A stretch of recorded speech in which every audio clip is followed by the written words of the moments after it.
Est-ce que tu peux nous parler du coup de cet aspect-là, comment est-ce qu'on peut utiliser ActionType dans le management sportif? Très simplement, donc, on revient sur le bien se connaître, on revient sur le fait que si on veut faire du management, eh bien, on va d'abord s'appuyer sur ce qui est disponible, ce qui est prêt, sur les forces en présence et tous les éléments qui vont permettre à un individu lambda de s'exprimer le plus naturellement possible.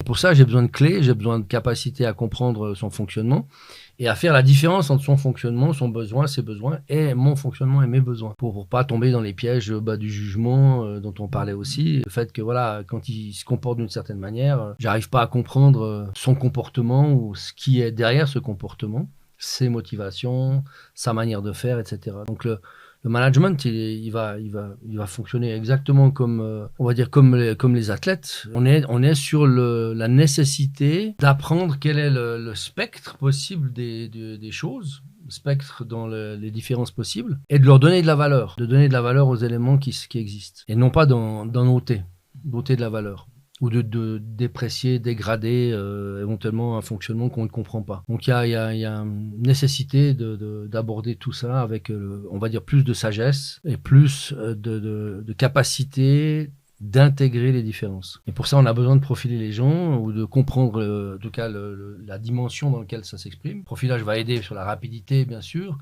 à condition qu'on permette aux gens de valider leur profil. Bien sûr. Et ensuite, laisser parler les différences.